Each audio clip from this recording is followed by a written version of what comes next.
Okay.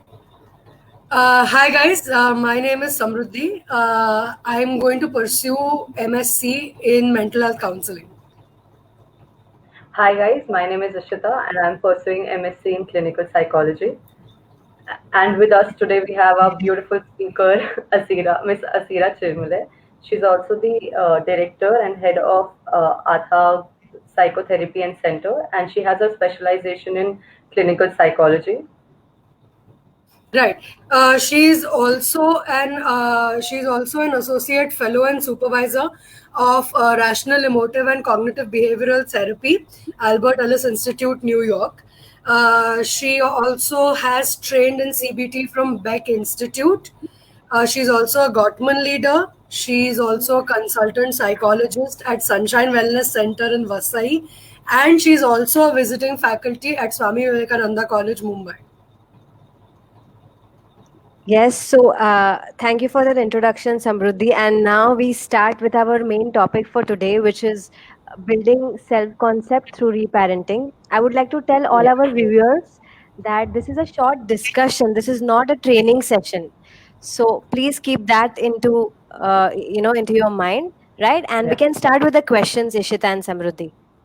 Yes, Okay. ma'am. So let's begin with the very first question. The first question is, ma'am, to what extent does parenting have an effect on a child and his or her life? Right. I think that's a very valid question to start with. Yes, your parenting style definitely has a very profound and far reaching impact on your children. And what kind of parenting style you have, what strategies you use for your parenting, for parenting your children, what kind of behaviors you teach them, how you manage your own self, all these are very, very important aspects when you talk about parenting styles. And let me add on to this. See, many a times parenting is always not going to be helpful. Some parenting styles can be very, very unhelpful and can actually be detrimental to your child's growth and development. So, how it can be detrimental? Let me give you a small understanding, a short understanding on it. See, it can create a feeling of unworthiness in your children. It can also make them feel that they are unloved for, that they are uncared for. It might also impact them emotionally. So there are three impacts that it can have. One is it can contribute to emotional neglect. Means if you get into unproductive or unhealthy parenting style, it can actually provide give them a lot of insecurities. It can actually build their anxieties, and it can have a very negative impact on their emotional security factor. So it can have an impact on your emotion. That's why we call it emotional neglect. It can create emotional neglect. Secondly, it can also create or lead to psychological neglect. Now, what is psychological neglect? Here, it's like some parents, they actually don't embrace their children the way they are. They do not listen to Right. their needs, right? They Yes. do not listen. They also get angry on them, and that anger is very unhealthy and quite very, very strong. They can also sometimes provide them, they provide a lot of strict conditions to behave, to think, and to act, which can be very, very controlling, and this can create a lot of deep seated anger within these kids. Right. This is what we call psychological neglect. And the third one is physical neglect. So your parenting style can create these three types of neglects, if your parenting style is unhealthy. Now, what is physical neglect? In physical neglect, some parents sometimes they may not consider their child's nourishment needs, need for nourishment, or need for physical security, or need for physical necessities, and therefore it can lead to physical neglect, which can further lead to troubled relationships and attachment patterns. Right. So, in short, Samruddhi, I have answered your question, by telling you that an unhealthy parenting style can impact your child in three ways: Right. emotional neglect, Right. psychological neglect, and physical neglect. Thank you Right. so much. Okay, so next question. Let's move on to the next question. What are the basic aspects of good parenting? Are there any stereotypes? See, one thing here is there are, let's try to go beyond this word good and bad. Right. It's not like good parenting and bad parenting. We Correct. can look at it as healthy parenting, unhealthy parenting, Hmm. or helpful parenting and unhelpful parenting. So if you ask me, in helpful parenting, or in terms of healthy parenting, what can be some of the attitudes that parents can have? Maybe we can talk about them. Just a Right. few attitudes that they can actually have. One most important attitude is you should try to provide a lot of security to your children. Means what? Provide them physical and emotional boundaries. This is Right. very necessary. Generally, we might provide physical boundaries, but we should also provide emotional boundaries. Means what? Give them the independence to express their emotions in a healthy way. Hmm. Do not do not uh, you know do not influence them to suppress their disturbed emotions. Many times we can say this: if a child is feeling angry, the Yeah. child is told immediately, you should not feel angry. Correct. You should not get irritated. Now this is something, you will try to put a lot of walls, uh, which will actually prevent them from expressing. So Right. provide that kind of an security to them to express. Another important point here is, let them try to have their own opinions. Hmm. Do not try to demand that they will follow your own opinions and your own views and your own ideologies. You might Correct. strongly disagree with them, with your children, but we can agree to disagree, right? We can definitely live peacefully with disagreements. Right. So let them have different opinions, let them express their different opinions. So give them the space to express their differing opinions and contrary opinions. Sometimes that is very important point. Another important point is, do not shame them. Sometimes, some parents might shame their children in front of others, thinking that it is fine. I'm just discussing with my dearest friend, but that's Right. not true. It can actually have a very, very negative impact on your children. And Right. sometimes, until adulthood, the child is also very unclear that it has impacted him. So Correct. do not shame your kids in front of your partner or in front of others. Rather Right. than shaming, try to give them some constructive feedback. Beautiful. Hmm. Right. So do not shame them. Another important attitude to keep is, you know do not physically punish them or verbally abuse them. If you get angry, you have to, parents should also learn to manage their own anger in a healthy way. I'm not Right. saying, we are not blaming parents in any way here, with all due respect to their strategies and their attitudes, but these can be some patterns which can impact. So these Correct. are some attitudes, and one of the attitudes which I found very helpful in my reading on this topic was, allow your kids to be spontaneous. Like, I never thought about this concept so vividly until now. So, give them the space to be spontaneous and to plan in their own way and appreciate that plan. Hmm. Ma'am, if you can, could you just elaborate how exactly can spontaneity here be executed? Like, for example, if some guest is coming, and your kid prepared a meal for the guest, which may not be like how you wanted the kid to prepare, but uniquely he or she prepared a meal which actually didn't go the right way.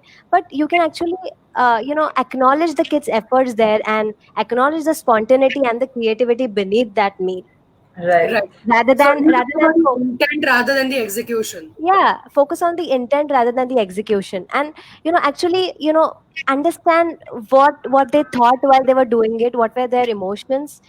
Validate those emotions, and you will see that your bond also will be very, very different with your kids. So these are some of the helpful attitudes, Ishita, if I have answered your question. I have one doubt. Do you really think that different, uh, different, our opinions can coexist? Can different opinions coexist? Like, if I have another opinion and my parents have another opinion, can it coexist and still have a peaceful, healthy relation with them? Healthily, yes, we can coexist like that with differing opinions. See, it is going to be difficult. I'm not saying it is going to be easy, like for all of us also. Yeah. Sometimes we also might have such a strong opinion, and we can find it sometimes very, very hard to deal with a person who has a very, very contrary opinion to my opinion. True. But the idea here, the idea beneath telling you this is to build that kind of a of an acceptance and that kind of an openness in your Right. relationship with them. So definitely it is not going to come very easy. We have to, both the parties need to make efforts, not only parents Right. or not only children. Both should make efforts to, you know, exist in that way, coexist with differing opinions. And I've Okay. seen some families where it is, you can see it happening. Yes. Like, don't you think, Ishita, we have even friends who might have differing opinions, but yet we do uh, have good friendship with them. I remember I have a Right. friend who doesn't believe in spirituality at all, doesn't believe in God at all, and I have different views about it. But Right. still, we are at least on talking terms and quite enjoy each other's company. So this can we can maybe probably live like this healthily. Right. As long that's I think important, as long as the pattern is healthy. Otherwise, coexisting doesn't really fulfill the agendas. It should Yeah, be healthy. Yeah. that's true. That's true. Okay, wonderful. Thank you, ma'am. I think let's diving right into our topic. What exactly is reparenting? Right, right. Samruddhi, just before we do that, someone has suggested you to put your light on so that maybe you are in It's the dark. actually on. Um, That's That's I'm fine. all I the think. lights he has. Okay. okay. Sorry, is this better? Yeah, this is better. So, Okay. yes, your question now, Samruddhi, that what is reparenting? Yes, reparenting, if I have to put it in my own words, it is an act where you provide yourself what you were denied in your childhood. Wow. It is an Wow. act where you provide yourself with things that maybe they were ignored, maybe not attended to, maybe they were missed by your parents or guardians. Now, before diving onto this topic, I want to be very clear. This topic is not for blaming parents or blaming their styles or blaming their strategies. This is no blame game. We are coming from the standpoint that there are no perfect parents. Please understand this. There are no perfect parents. There is no perfect parenting, and all of our parents, they have made their own share of errors, right? They have made their own share of errors. Some errors can be reversible, some errors are not they are, they cannot be replaced, or they cannot be reversed or corrected. Yeah. Correct. But this discussion is entirely for us to provide that kind of help now, that we can give it to ourselves without blaming our parents, and being empathetic towards what they did. And obviously telling all the to be parents that you have to invest good amount of time and training into uh, developing skills to parent well Yeah. and in a healthy way. Right. Skills training is very much required. This I will start this topic with this. Okay. Now, reparenting is an act of giving to yourself what you were denied in your childhood. So what we were denied, see, sometimes emotional needs, they were unmet. Sometimes you wanted to feel really very secure, but on the contrary, your parents felt more insecure than you, and that led to a lot of panic kind of feelings within, led to a lot of pain within. That could be, these could be some of the needs that were probably denied. So in reparenting, what you do is you become your own parent, and you try to provide that kind of self care and self soothing atmosphere to your own self. Right. This either you can do or your therapist can do. So reparenting can is also, ideally it should be done in counseling or psychotherapy.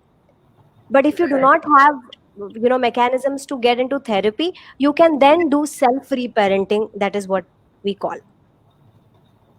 Right. Okay. Thank you. Yeah. Okay, so now that we understood what is reparenting, let's understand what is self-concept. Yes. That is important. Right. So we have understood what is reparenting, where you actually provide, to yourself what you were denied in your childhood. Now, what is self concept is? See, self concept is your basic lens that you use to look at yourself. How do you view yourself? What is your concept about who you are? Do Right. you understand who you are? So, self concept in three features, if I have to just point out. The first is, what do you think? Who do you think you are? Right. What are your Right. attributes? What do you think your attributes are? And And also you can, what you wish to be like, you can also focus on this in self concept, where you want to go, what you wish to be like. Right. And why we named this topic building self concept is because parenting has an impact on your self concept. Right. It can either positively influence your self conflict or a concept, or negatively influence your self concept. Correct. And most of the business that we do in this world with reference to ourselves or with reference to our career comes through this self concept only. It's like Right. the eye, you know. So you look at yourself through that self concept. That's why we have to really throw some light on it. Right. I hope I'm Correct. clear with this. Yes. Okay.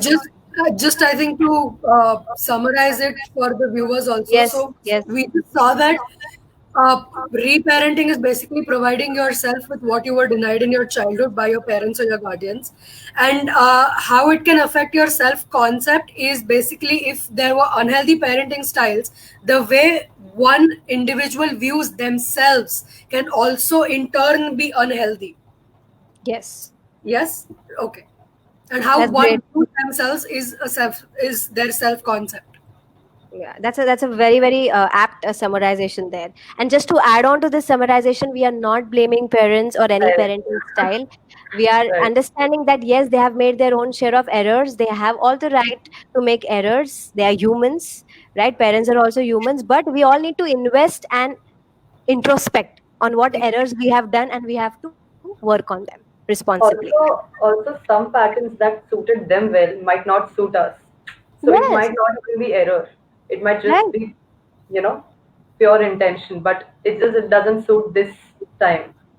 Right. And as you very rightly said, even their intention, right, Ishita, sometimes their intent is that, they are really very anxious, and they want you to flourish, but the way it comes out may not be that Correct.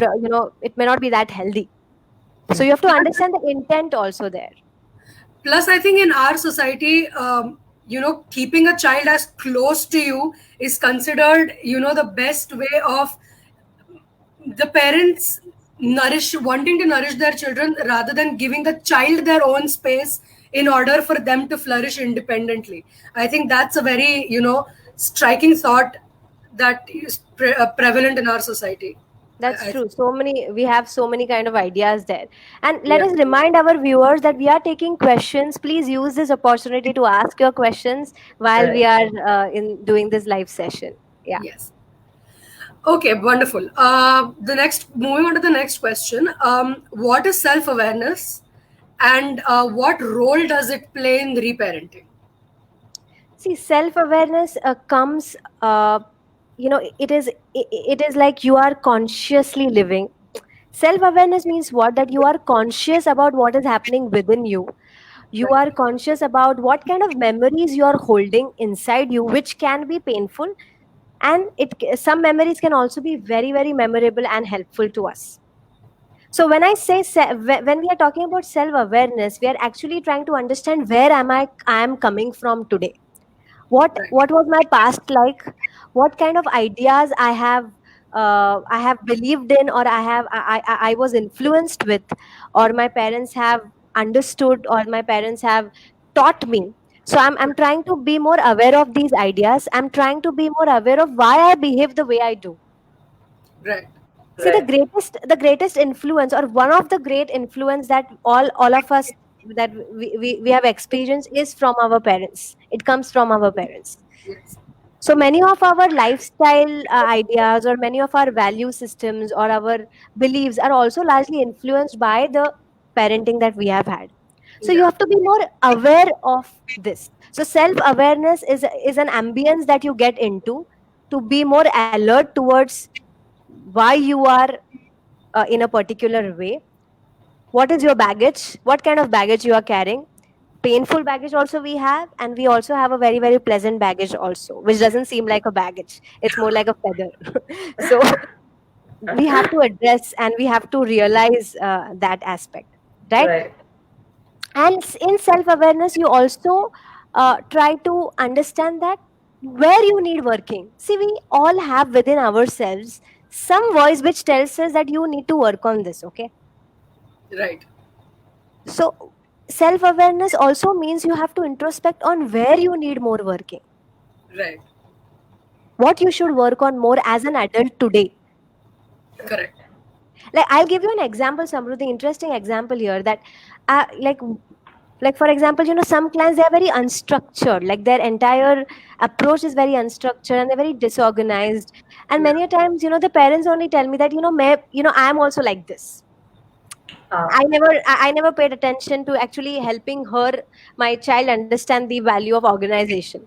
So, see, sometimes certain unhelpful habits also we carry, helpful also we carry, Right. but unhelpful also we carry. So today we know that we are carrying it because of maybe our influence, but you can change it today. That's the beautiful freedom giving approach of reparenting. That Right. change can be done.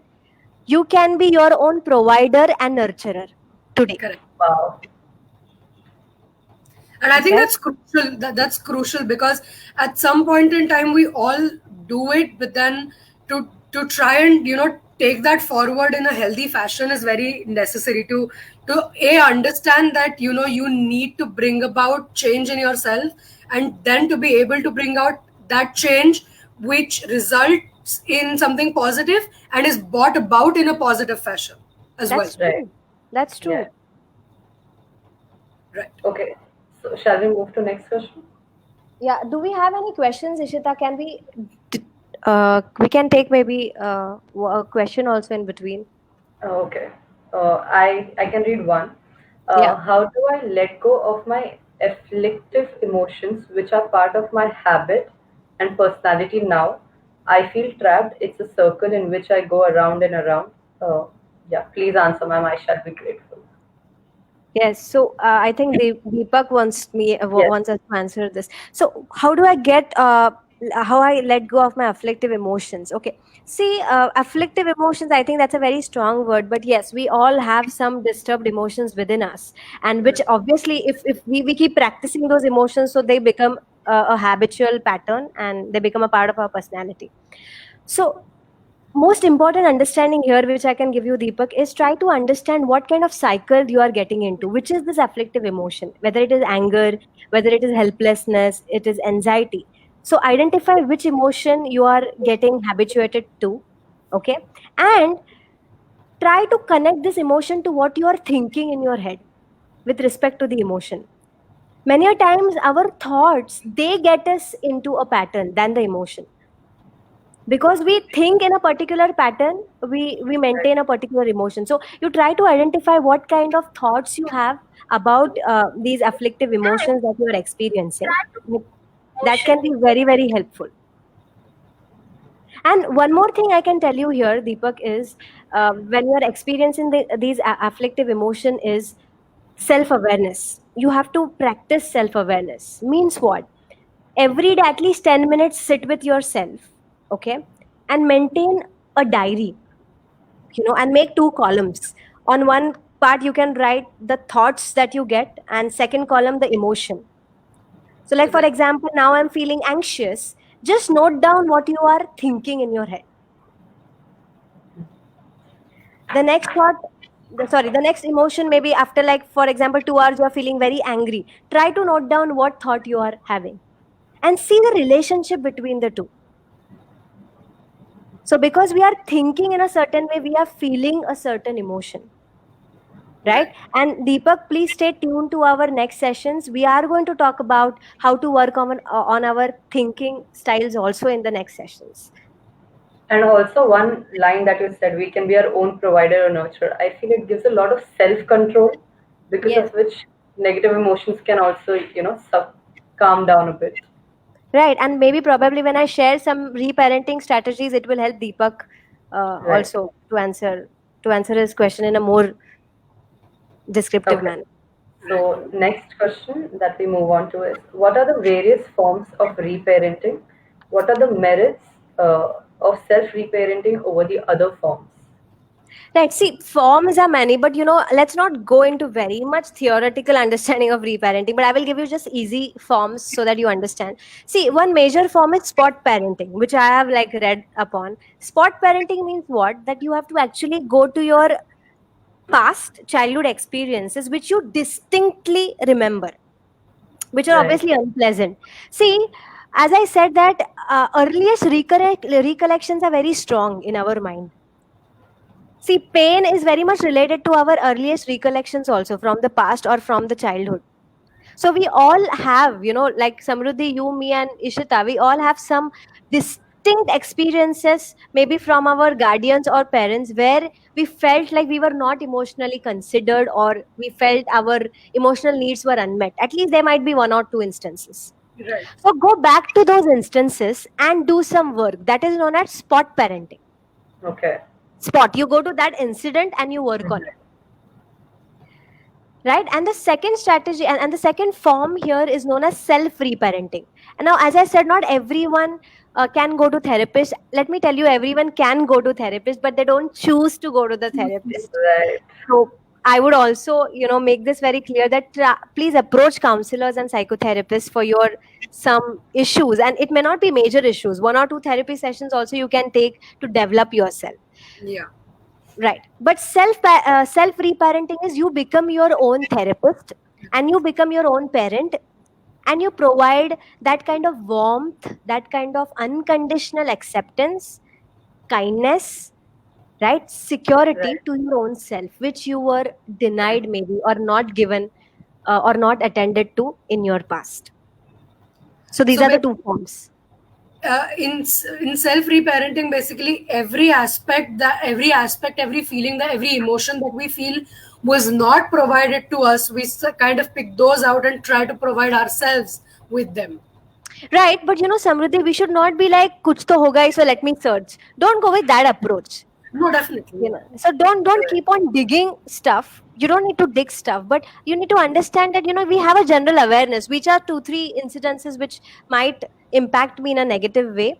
True. Just go to those incidences and try to see what emotional needs you were not given for Right. whatever reason. Right. Right. But this becomes more clear with the help of a therapist, because they are more trained in this. You're Rather right. than doing it alone, sometimes it can be very, very taxing if you do Yeah. it alone. Right. Right. Because then you don't know what to do. There's already negativity inside you that Yeah. you're yourself trying to cope up with. I agree. Right. So, Right. Samruddhi, I never suggest initially that, do it on your own. I wouldn't suggest that. First 2-3 sessions you can take with the therapist, and then she will or he will guide you for the next process where you can do self reparenting. Right. Thank you. The next question is, what unfulfilled aspects of one's childhood can require them to reparent as an adult or in their early adulthood? Oh, can you please repeat? I missed this question. Sorry. What unfulfilled aspects of one's childhood can require them to parent as an adult or or in their early adulthood? Okay, so I can tell you some signs that can actually show us that you might need reparenting. Might. Right. Okay, we actually need to evaluate it in a more deeper sense. But Right. some warning signs or some signs which might might help us to understand that this individual might need reparenting. So what are those signs? See, first you have to be brutally honest with yourself here, that to answer some questions. See, self awareness is a very what you say demanding skill. It needs you to be very, very sincere and honest with yourself. Many of the times we are not, True. including self. I'm telling you this. So you have to answer certain questions. Like what? So Samruddhi, I would ask these people to ask certain questions to themselves. To start with, are you always codependent kind of a person? Do you need someone to depend on always? If the answer is yes, then it is like a signal. Okay. Then do you have beliefs about love which obstruct you from seeking love? Like, I will never get love, I will never find a partner in my life, I don't deserve love, I don't deserve a good partner in my life, so let me not date anyone. So do you have some kind of beliefs like this which might come in the way of seeking love? Think. third is, do you have any particular thoughts that block love? Sometimes love, can come to you. There are some expressions of love that might come to you, but we might block them. Like, I'm not good enough, I don't look good, or I don't have anything within me which needs to be valued. I don't think I deserve such a good person. So, Right. so you have to answer these questions. This is known as self-reflection that you will need to do. One. Right. Second sign is people who are very, very messy and disorganized to a very high level, that which actually obstructs their individual life and occupational life and even social life. Like, you're really very disorganized, and sometimes, they say that this can come from, if your parenting if from your parenting, you were not provided consistent love. Just one of the theories. Sometimes if the guardians were not able to provide consistent love, this kind of a messy behavior can come up. But let me tell you, not all messy behavior everyone needs to be really alarmed. Something that is really very, very critical and that can actually disrupt your functioning. So, what happens with such individuals who are messy? They say yes to everything. Right. And therefore they lack schedule. They lack a proper schedule in their life. And, they are so committed that they're committed to everything that they don't give time to themselves. Correct. So So it's there are like, two spectrums basically. Either you're this spectrum or you're that are spectrum. you that spectrum? So remember, individuals who say yes to everyone and don't give time to themselves at all, don't care for themselves, they lack scheduling, all these are signs. Then, for example, like I can put it in a more simple term, is when you cannot keep healthy boundaries. Healthy boundaries. कोई भी आपको knock करे door पे, Asira, can you please help me? And you know that there's so much on your plate, but you will still take it. Right. So many individual people who cannot keep healthy boundaries, they say yes to everything, they cannot be assertive, all are some concerning factors. Then also, individuals who are very indecisive, they cannot decide for themselves. They rely Yeah. on others and they rely on many parties for one decision. Like, for example, which college I have to join. So they will not only ask sister or parents, but they will ask friends, they will ask facilitators, they will ask supervisors, they will ask family relatives, and they will go on like full on search, But and can it be because we're spoiled for choices? Like we have so many options now.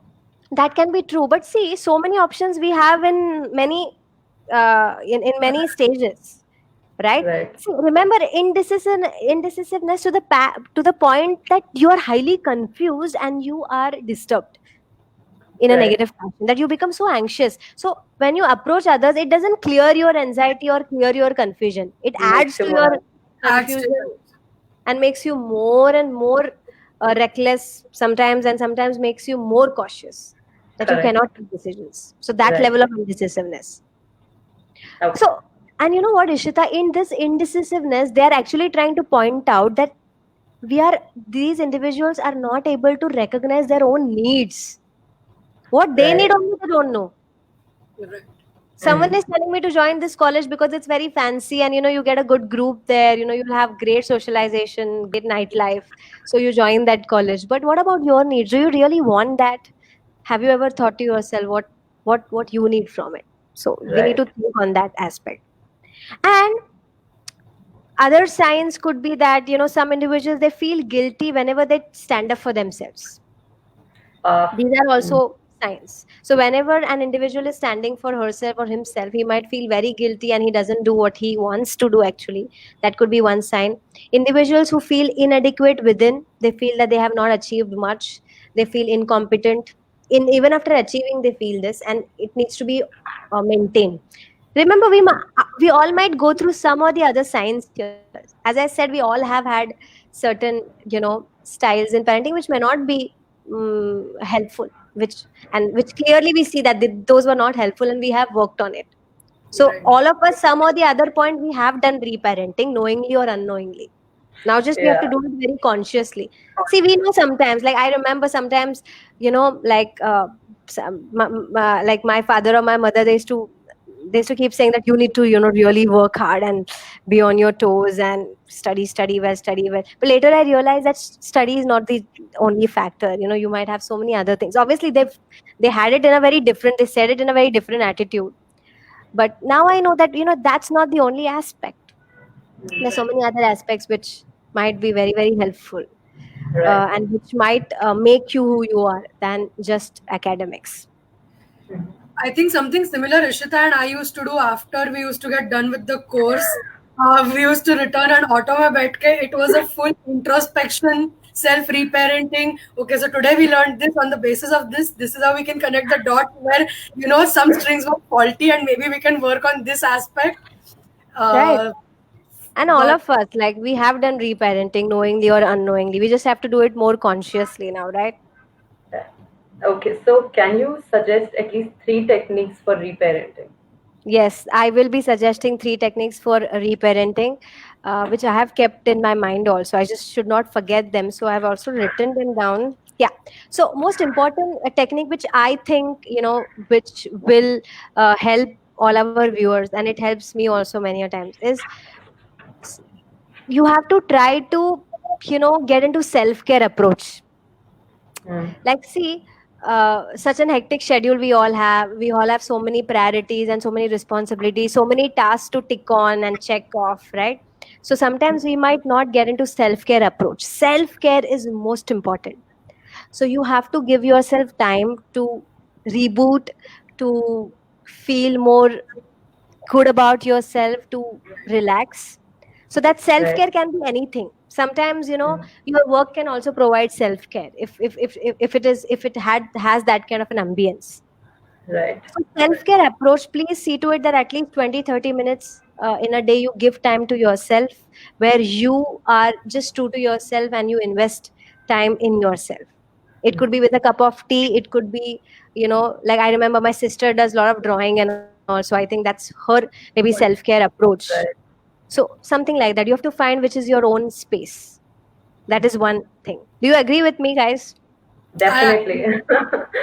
I After think, this, I have my yoga session, so that's my self-care. right. So self care is something very, very important. That could be one of the techniques. The second technique, which I can tell our viewers here, is to not be hard on yourself.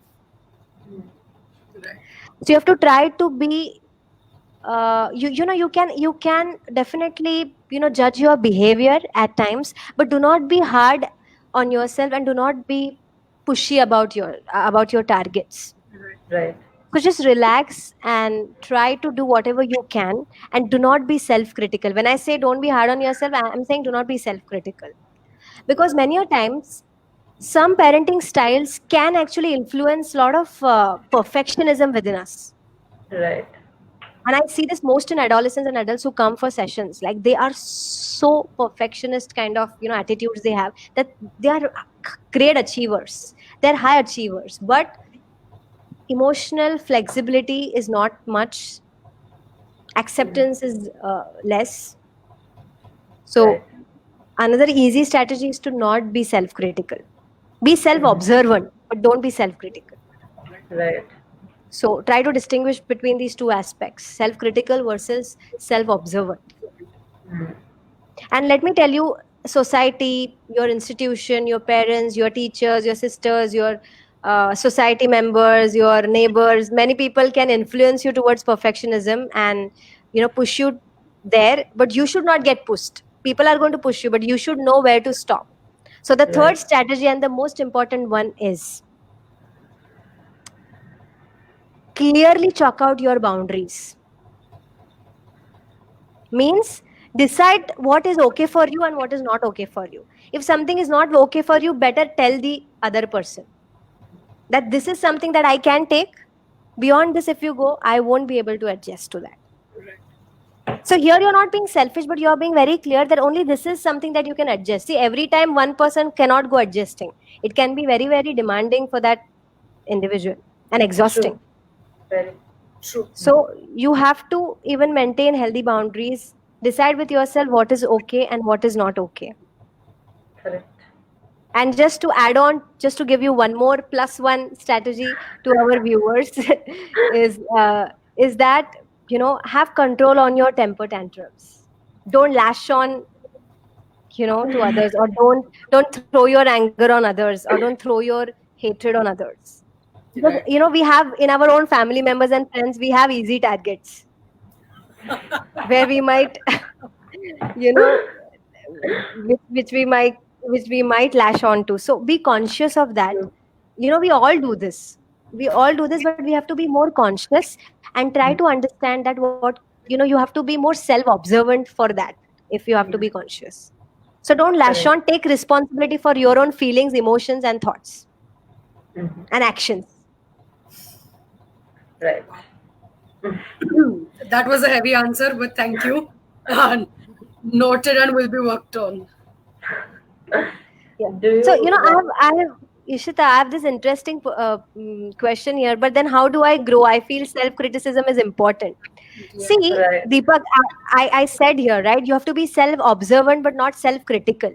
See, self-criticism, if you're growing and if you're encouraging yourself to do well, it is workable. It will Can work. you But can because, you give can you give huh, an example in sentences so like it's much understood?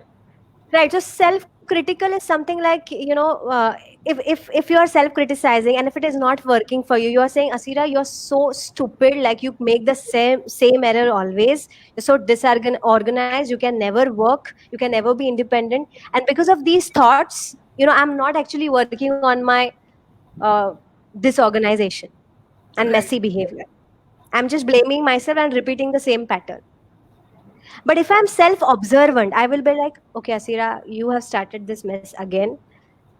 This is not how you are supposed to behave. You need to work on this disorganized and messy behavior of yours. Start Right. from now. Do it. Right now, do it. This is Correct. known as self observant, where you take responsibility for your actions and you start working then and there. You don't wait for the right time to start working on yourself. Right.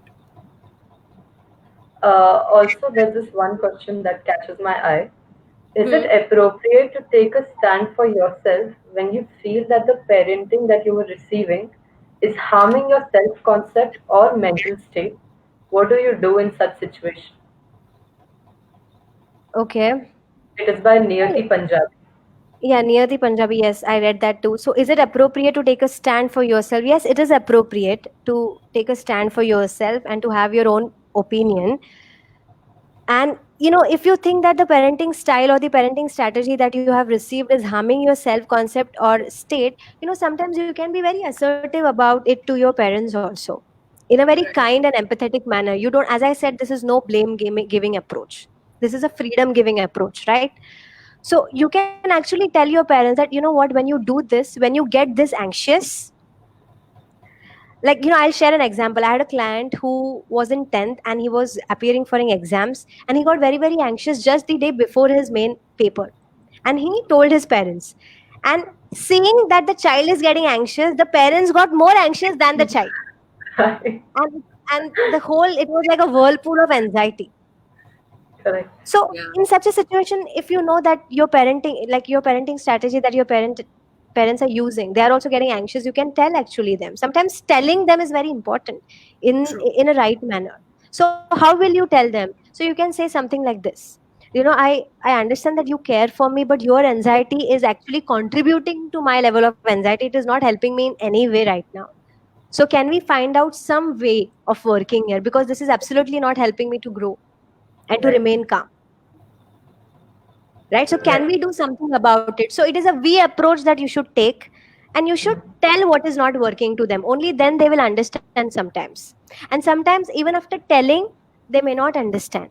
Then you can That seek. was going to be my next question actually, because again we have established that there is nothing to be blaming someone here, but genuinely it's just after telling also certain people may not realize that they are wrong or that something needs to be changed within themselves. True.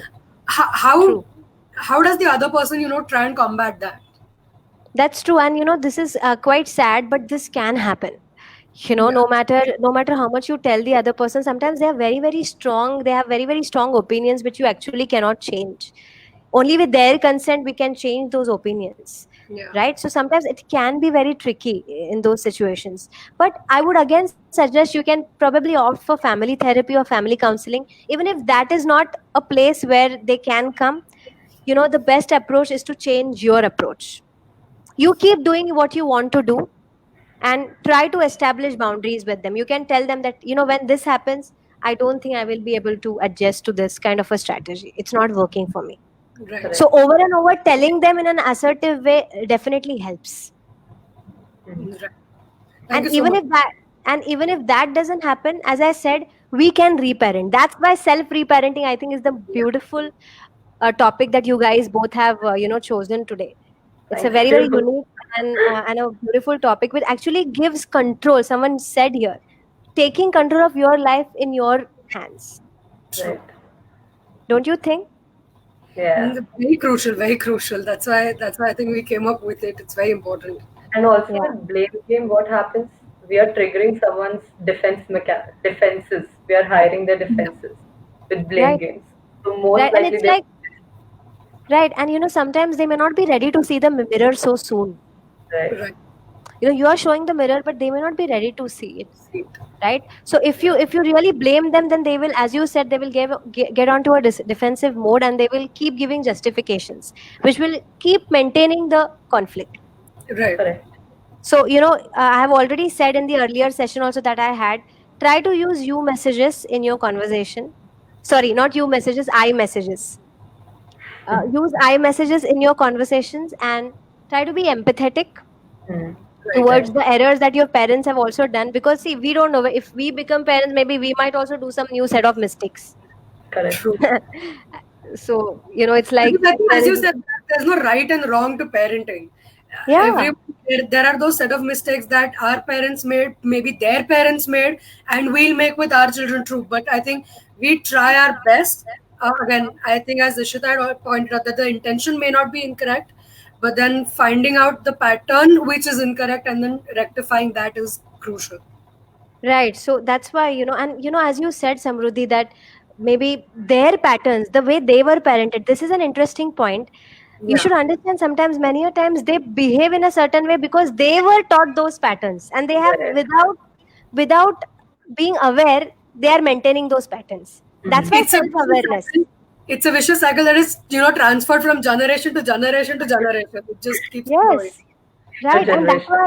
And that's why we use the word self-awareness here. We have to see, well, is this style working? Yes, I have learned it from my dad, but is it working for me now? As of today, is it working for my well-being? Correct. Correct. If not, just change it. Right. And which you can definitely do. Right. Okay, one more question I had was, if is there an age barrier? So it's like a two-part question. First is there an age barrier to when one can reparent, either choose to or successfully reparent themselves? See, there is no age barrier. Age barrier is only when you decide that you don't want to do it. So the age barrier can only be your unhealthy mindset again. Right. Right. The moment you decide that, yes, this is what I have understood, these are some faulty strategies that I have been exposed to, and I want to work on it for my own well-being. Don't wait for your parents to change. See, many a times what we do is we wait for them to realize their mistakes, and for Right. them to change their mistakes and tell us, look, Asir, I have changed my strategy now. Don't Right. wait for them to do that for you. If they do it, wonderful, but if not, you do it for yourself. Right. So there is no age barrier, right? Right. Have Thank we you. missed taking anyone's questions? No, I guess that's it. There is no other question that I see. I think one question we missed in the start, which was by Prajakta, yeah. Shall I read it out? Yeah. While in the process of reparenting, how to cope up with emotional needs which was somehow meant from parents' love or affection. So how to cope up with these needs? We told some strategies, which was self-care, which is most important here, self-soothing behaviors. So in self-care, you can actually provide that warmth and love to yourself. Right. See, only if we have something within ourselves, we can give it to someone else. You understand that? So we have to develop this kind of love and warmth for ourselves. We call this unconditional acceptance of your own self. Right. So this is another strategy, Prajakta, that I can add for you, which is practice this unconditional acceptance. Means accept yourself for the way you are. It is going to take a lot of time, and there are various other techniques for it, which we will introduce in our next sessions for you. But the simplest way is to get into self care. Do something just because you want it and you like it. Do it for Mhm. yourself, Right. right? And do not put any conditions to love you, to love your own self. Right. See, we also put a lot of conditions on ourselves so that we can love ourselves. Like for example, Asira, you have a good career, then you are good. Okay, you take care of your family, then you are good. We kind of make it reward based. Only if we Yeah, achieve A, does it mean that we are B? right. So we make it very conditional and reward based, and very based on our actions. We will get Right. exhausted by this kind of an approach at the end of our day. Correct. But we all get succumbed to it. All said and done, we all are succumbing to it, and we are getting infected by this approach. But we need to somewhere have no conditions for loving ourselves. At least let's start from there, Let's Right. start. right? Yeah. Right. So I think I had real fun conducting this session. We had And a lot of fun too. yes, and I think it was great to have Ishita and Samruddhi, both of you here with such an insightful topic. And even I had great new learnings because of this topic. Actually, we did Yay. researching first and coming up with the questions, and now actually having you explain to us what is what, why something should be a certain way. Uh, it's very interesting and something that, as you said, we all go through, but then we may not either want to accept it or introspect or work on it, or there can be a lot of aspects. But then it's important to do so. Only I think only when one can truly be comfortable with themselves can they help other people around them feel comfortable in their own skin. Right. Yeah, that is So so true. Only if we are comfortable, right? And we need to create that kind of comfort, that kind of love, and that kind of warmth for ourselves. Right. yes. So thank you. We'll end the Thank discussion, you. and all the people who participated in the discussion, who posted questions, who are a part of the live. Thank you so much, all of you. Deepak Tiwari says he had fun too. Yeah, we had quite interesting viewers here, and we'll soon come up, Ishita and Samruddhi, with some new topic. We'll have Yeah. both of Yeah. you on board again, Yes. I'm super right? excited. From past experiences that I and Ishita will start jumping right now. Yeah. So that we get to collaborate with you again. Yes, it is always a pleasure to have you guys back here, and we also got to meet because of this. So you know Yeah. what, Samruddhi and Ishita, if you have any viewers in your circle, if they want some questions, if they want some interesting topics that they want us to take, please tell them to share. And all the Definitely. viewers who are listening, if you guys want some topic that we need to address, considering mental health and well-being the theme, okay, then we will probably consider your suggestions too. Yeah. There Okay. are more comments coming in that people liked our session, nice session, instructive, helpful. Thank you so much. We are glad. I think Yeah. you were interested. Yeah, And we are glad. So let's keep the last line. You are your own provider and And nurturer. yeah. Oh, I love that Don't wait. line. Yeah, don't wait for others to provide that warmth to you. Start with your own self. Yes. yes, Thank you Okay. so much, ma'am. thank Yes, you. you're most welcome. Bye. See you guys. Bye. Bye.